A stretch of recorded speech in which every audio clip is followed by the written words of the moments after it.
So James is having pumpkin latte with coconut cream in it to make it better, and I put some raw cane sugar in his so that he would drink it. And gnocchi with Kalamata olive bread. So there's some green beans in the bottom of that container too. But we're going to talk about foursome, which wasn't any good. I don't know, did you sleep through the end I too? watched more of it than you did. I think you sacked out before I did. Yeah, and I kept on, because I kind of like golf. I think I've golfed twice in my life or something like that. I just like it as, it's kind of like a combination of, like watching on TV, looking at a landscape and like also a fire, but it's like it's more like looking at the remnants of a fire, there's just a little movement and stuff like that, right? So I just find it really relaxing. And I like that they were golfing when it was foggy. I don't know if I've ever seen that, and it should have happened. Yeah, I've watched a fair amount of golf on TV, or rather kind of dozed through it, but eventually I just fell asleep. It had some possibilities, like the people were all pretty well weasels, except for I don't know about the pudgy little guy. He might have been an okay guy. Well, not weasels, but just annoying, yeah. So, but I eventually fell fast asleep. I was going to ask you how it ended, but it just kind of, when I woke up, I said, I'd better ask Pauline, and then I forgot. It wasn't that important. Who cares? Yeah, because the movie really wasn't that good. So. Yeah. Well, maybe it just had a bang-up ending, and we just missed it. But boy, was it slow. Slow as golf. Really? And like... It was. And they didn't mean for it to be, I don't think.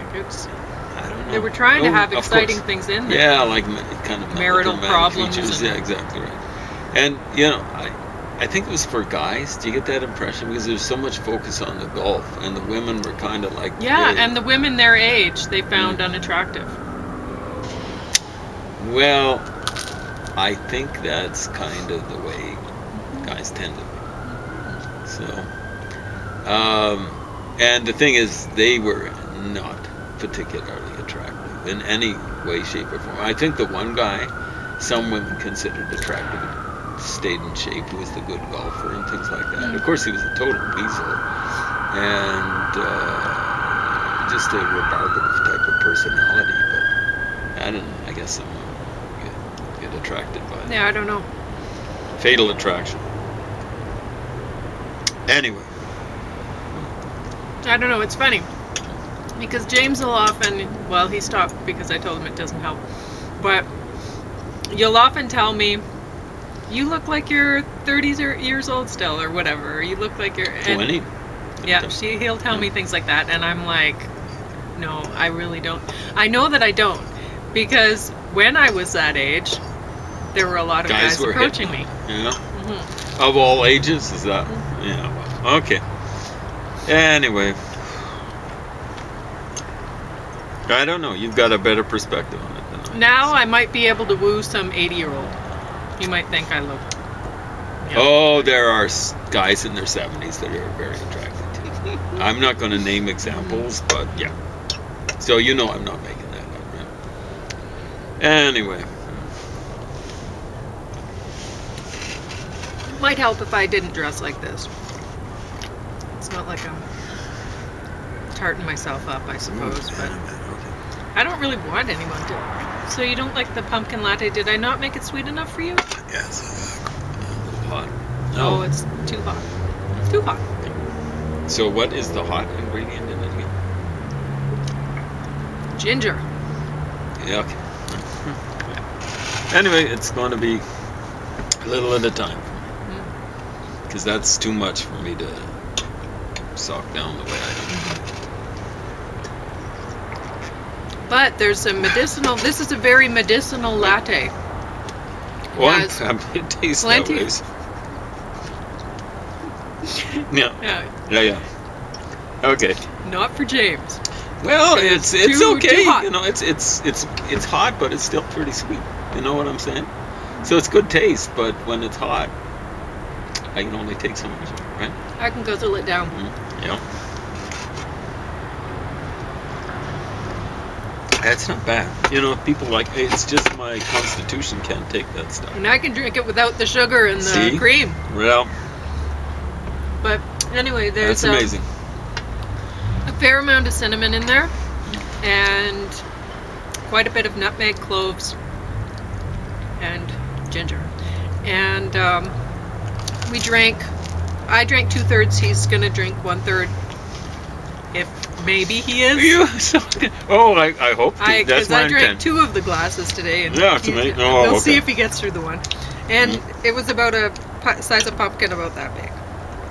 Wow. So it's a good way to get rid of The thing about pumpkin. the juicing is it really concentrates stuff, eh? Like, you were worried a little bit about your diet the last little while, but I think you're still getting a lot of goodies. Well, it's I just have. we were eating too But much we were popcorn. eating. Yeah. I'll do a little It's talk amazing about we that didn't later. figure that out. Yeah, because I don't know why I was thinking, oh, it's popcorn. Yeah, microwave popcorn. Ooh, ooh, ooh, ooh, ooh. Don't. It's great, Anyway, but it's hard on the system. so I mentioned this book earlier, and I'm going to mention it again because I'm just going to put my toast in my cup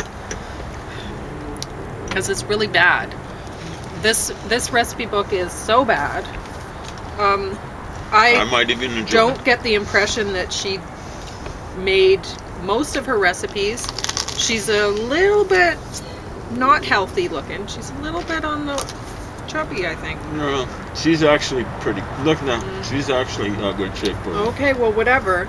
But she's young and she looks like that. By the time she's my age, she's gonna be pretty could be. round. She like this picture does. Because I was scrawny at her age. Anyway, because I worked hard. Anyway, so page 222, crispy oven bacon. I didn't mention this when I mentioned the book. This is the worst recipe I've ever seen in any book. And I mean, all it is 1 pound of thick cut bacon. Now, And what do you do with it, Chris? just cooking it in the oven. So, I'm going to I've quote never her heard of little that. blurb. No, I don't see why anyone would do this. The world may not agree on whether bacon is healthy or not. The world pretty much agrees on that. It's the people who really, really love eating bacon and won't give up on it that are trying to say that, oh, it's fine.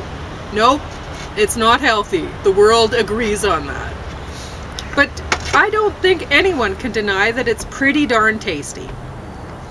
I don't make it part of my everyday diet, but when I do want to enjoy it, I buy the best quality I can get my hands on, usually from the farmer's market. Save time and avoid cleaning up messy oil splatters by using this easy oven bacon hack that gives you perfectly crispy and mess-free bacon every time.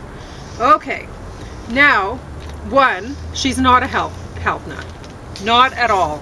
If she's cooking bacon. 2, she's She thinking sounds like a crispy nut, oven. though, baby. Yeah. If you're trying to make a healthy bacon in the oven, if you want to make healthy food, you can avoid oil by cooking in the oven. Like, I make my falafels that way. I make a lot of things that way. Just cooking it in the oven. And the raw vegans, what they do is they just use a dehydrator, and so then they're using the raw vegans.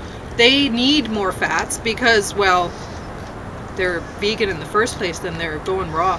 So they're cooking with a lot, or not cooking, raw. They're using a lot of nuts and stuff to make up their fat, which is a healthy fat. So if you want to use a healthy fat and make a bacon sort of substitute, then you might want to look to raw vegan options. And if you still want if you need that fat in your diet. Now, if you don't, then there's a lot of vegan pork substitutes, and I've shown you how to make quite a few. I mean, you can make them easily just with a marinade. And you can marinate all sorts of things. Like, I've shown how to make the shiitake bacon, which is awesome for in banh mi sub. or a lot of things. Awesome. Also, you can marinate. You can take your vegetable peeler and peel down things like carrots or whatever and make bacon out of that just by marinating it. And then you have a healthier bacon, and you can make that in the oven if you care to. Anyway, or what I did the other day showing how to make pretty convincing Eve's substitute. If you're vegan or you're vegetarian, you're probably devouring those Eve's products. And probably soy is not the best way to go unless you really enjoy having fibroids. So maybe try chana flour instead or something like that, or you could make that with quinoa flour if you want to go that route. And so anyway, there are healthy ways to make oven bacon is what I'm saying. This is not. The fat is in the bacon, so putting it in the oven doesn't make it more healthy. Cooking it in the oven, you can't make anything more healthy by putting it in the oven if it already has the fat in it. So you're not avoiding using the fat by putting it in the oven. So I remember when I was a young girl, my dad would use a splatter screen, which people use for putting on their bacon. So you can avoid the mess by using a splatter screen. But my dad didn't cook bacon. My dad was cooking us vegetarian meals. But whenever he fried something, he put that splatter screen on top. That's how you avoid the mess. Cooking bacon in the pan, my dad kept the house spotless. He was a very clean person. So, this recipe right here just shows how much this woman does not know how to cook. She doesn't.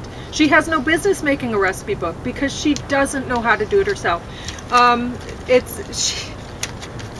She needs to grow up a little more and maybe give the people who she's taken the recipes from some credit or something like that. This is terrible. This book is awful. So I would not recommend this book, and I would recommend that you not read it so strongly that I'm talking about it twice on here. Anyway.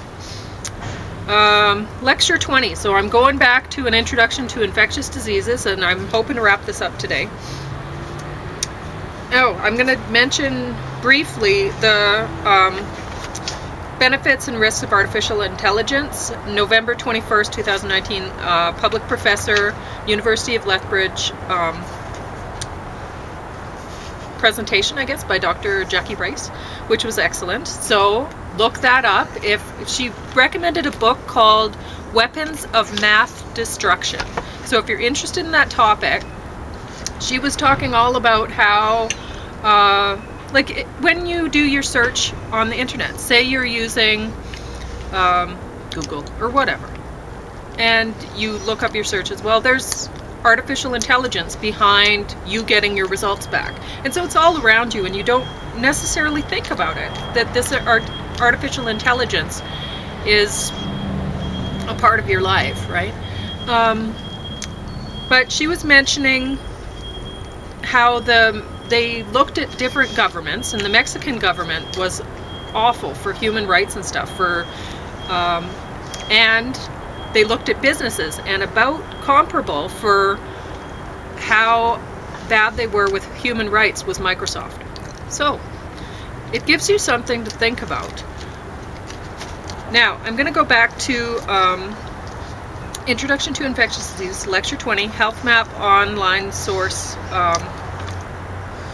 Outbreak Near Me is an app that he recommended. Water, Lifesaver bottle, can remove all bacteria, viruses, parasites, fungi, waterborne pathogens, and even polio and E. coli. I've actually looked at this bottle before online, wondering, because James and I were going to do the West Coast Trail, and he didn't feel up to it. So we didn't end up going that year, but maybe sometime. I'll keep my fingers crossed. Ice cubes are often contaminated. Brush teeth with bottled water. Don't eat anything unless you peel it, boil it, or cook it well. Yellow fever, mosquito-borne. Some vaccines need multiple injections months apart. Finish all vaccines at least 1 week before travel. SARS, coronavirus, incubation period of approximately 10 days. WHO, slow response to Africa Ebola virus. Lecture 21, Influenza, 7 to 10 days of misery and then back to work. 1918 influenza pandemic, 30 to 50 million people died worldwide. Swine flu H1N1 variety, also called the Spanish flu. Epidemic, widespread in population and localized area and space. Pandemic, widespread over area and world. It was one of the worst disasters in history. More people died from the flu than in World War I. Influenza B has only one set of surface proteins, only one host. Influenza C causes mild human respiratory illness. Neither B nor C are associated with pandemic viruses, can't replicate by themselves, need to take over host. Type A, H spike hook cell, RNA slips out and into host cell, where it takes over control of cell. The N is essential so that the virus can cut its way out to get into host cell. The antivirals inhibit the release of viral cell by blocking neurovenerase, so viruses are trapped inside. If these antiviruses are given within 72 hours, they can shorten the illness by 1 or 2 days and reduce the rate of secondary bacterial infections. Antiviruses can be used as prophylaxis, half the treatment dose. Hemagglutinin type 1 protein and neuraminidase type 1 protein H1N1, entogenic drift, mutations to virus genome, present changes in the viral H or N protein. This drift results in the emergence of new strains. This is why flu vaccine contains a different mixture each year and needs to be updated annually. Pandemic is usually caused by a new strain or one which occurred many years ago. All influenza pandemics since 1918 have been caused by viruses with RNA genetic remnants of the 1918 virus. All also contain RNA from swine. So far, there have been 4 influenza pandemics in the last century, which spread to all countries within 6 to 9 months. Asian, Hong Kong, and Mexican flu, reassortment combining viruses, influenza-like illnesses. Many diseases mimic influenza. It takes 1 to 4 day incubation period. True influenza tends to invade muscle aches. IL-1 invades bloodstream. 30,000 to 50,000 deaths from flu in U.S. Flu doesn't usually have intestinal stomach issues. The stomach flu is probably a misnomer for norovirus. Cooler temperature, lower humidity, crowded conditions indoors makes winter flu season. Researchers have been studying avian flu and have been using ferrets to study it. H1N1 has infected 1,000 people in 20 countries since 2003 with 50% mortality rate. H7N9 has 25% mortality rate in China.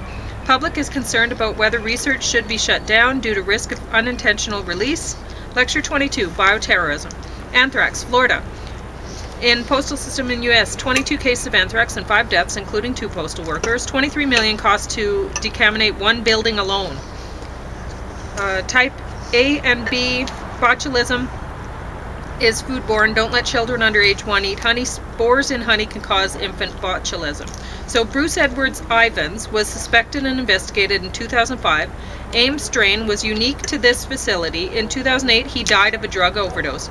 But there was insufficient evidence to link Ivans to the lab incident, whatever. Now, he was whacked. And Totally. that was so there wouldn't be a trial. Yeah. We say there's things come out in trials, and he didn't have anything to do with it. No way. The thing is, they can say that that Ames thing was unique to that facility. Ames stands for Ames, Iowa. And Iowa is a big agricultural state. More pigs than people, I used to hear. It's probably still the case. And the place where the University of Iowa is located is Ames, Iowa. A smaller place. It's not like Des Moines, the capital. And the thing is, this was in the wake of the anthrax attacks after 9/11. And, when they hit the places in Afghanistan where Al-Qaeda had been located, there were all sorts of little plans written out about how to distribute anthrax. Okay. So maybe that was all meant, like for the future stuff, but there were the attacks in the United States, and there were attacks. But the big trouble is there was an attack in Pakistan. Unless someone can prove to me that this fellow, who's the big suspect, was in Pakistan at that point in time, then someone had some anthrax. And just exciting stuff happening in the background. There's police cars. Oh, a couple. Yeah. And that might only be the start. Somebody must have broke into their car or something overnight. I don't know what happened. Anyway, I guess I'll go on about botulism. By weight is the most toxic substance known by man. Botox used for cosmetic and 20 different medical conditions. They aren't taking lethal doses of the stuff. There's illegal sales of cloned Botox and was even sold on eBay briefly as a do-it-yourself kit. Seriously, Botox do-it-yourself kit. It degrades quickly when exposed to heat, so it probably won't be delivered via a bomb. Smallpox, lack of antiviral treatment, most people aren't immune, and it's highly contagious. Smallpox held in high-security labs in US and Russia. Who has not made the decision to destroy it? CDC website, how to develop family disaster plan, and how to put together a kit to prepare for a bioterrorist attack. Microbial detection array used 380,000 probes, nucleic acid sequences, which are microbial signatures. Probe fits in 1-inch slide, DNA, RNA applied to slide, read by a scanner and analyzed by algorithms. Lecture 23. Emerging and re-emerging diseases. Dengue fever is often misdiagnosed as malaria, not transmitted person to person. Viral hemorrhagic fevers stayed in Africa until recently, bleed uncontrollably in multiple organs. 5 different types of Ebola virus. People around infected area was kept within the boundary until either they died or the problem resolved itself. It's not believed that Ebola spreads airborne. 2014, Texas imported a case of Ebola from Liberia. 100 macaw monkeys shipped to Ruscan, Virginia, from the Philippines. They had Ebola. 6 workers had detectable antibodies in their blood, but none had become ill. They had to euthanize remaining monkeys and clean the building. It was a new species of Ebola that wasn't pathogenic in humans. So do they use things like this to come up with cure vaccine? I put in brackets, I don't know.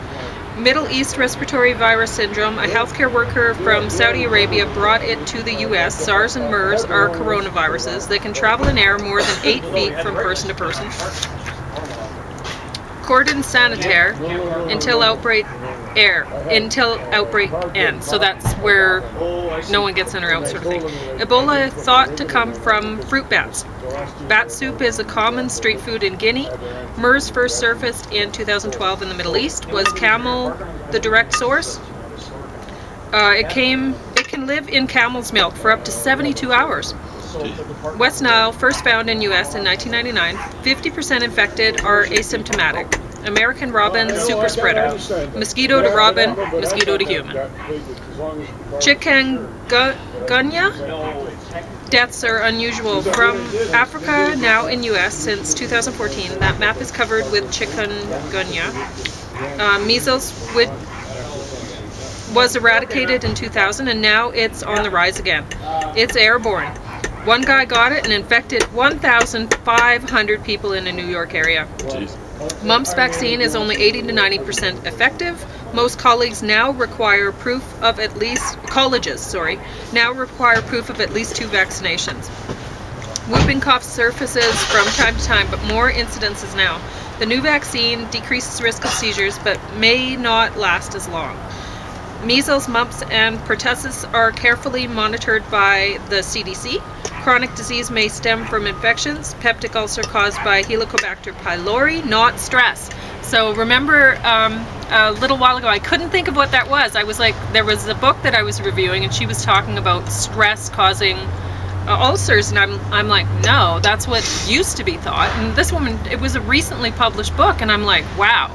because now they know it's Helicobacter pylori, not stress. The stress might be a... Well, stress makes everything. Like if you already have that in your system and then you get stressed out, well, kaboom, right? Because that's what stress does. It weakens your immunity and stuff. So Helicobacter pylori is treatable.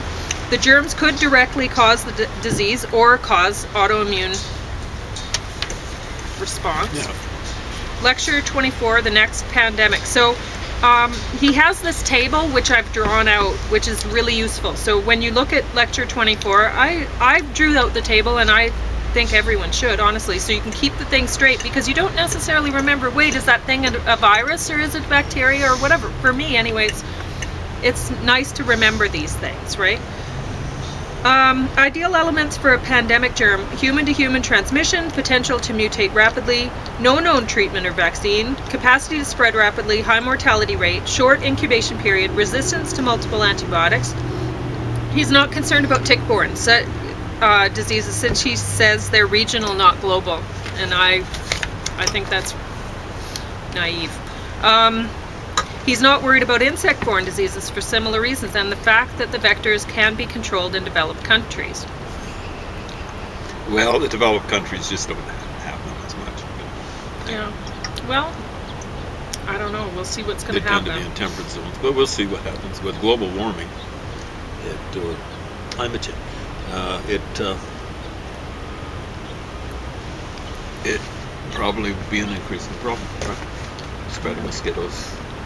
Ticks. We've already talked about ticks spreading. And anyway, and he says that there's no human-to-human transmission with the insect-borne. So, and I don't know. I think it's with the tick stuff. I think with the tick stuff it is. I mean, if the one Lyme disease is similar to syphilis, you know, and it develops so late. You know what the incubation period for syphilis is for the the bad. I don't know. 15 to 30 years. Does that remind you of? Yeah. Stat we were. It's the same thing. So anyway, like with the mosquitoes, I'm not that worried about it. Well, until 2040. I'm worried about that part of it, but I'm not as worried about the mosquitoes as the ticks, because with the ticks, they're just latching on to whatever. They're in your baggage, or they're on your dog's hair or whatever. They're not necessarily, even the nature of the tick is to hang on to the thing. So once it sticks itself in, and it's sitting there filling up with blood and whatever, right? So it's going to transport with you. With the mosquito, it doesn't want to stay with you. It gets its job done and it gets out of there because it doesn't want you to kill it, right? And it has... Anyway. Ticks are very hard to kill. Ticks are... They're like little tanks. Yep. They're incredible. So anyway, 90% of the world's experts expect a pandemic that will infect billions within our children's lifetime. He looks to be about James's age, so judging by that. Where will ground zero be? Scientists expect it to be either East Asia or Southeast Asia. This hypothesis due to the fact that humans there have a lot of contact with wildlife sold for their meat, and farmed animals in intensive livestock operations. Also, there are densely populated areas where pathogens can spread quickly. Canada's Global Public Health Intelligence Network, first to identify SARS in 2003. Yay, Canada! Ebola is too efficient at causing deaths, so those infected won't likely be traveling to spread it. The incubation period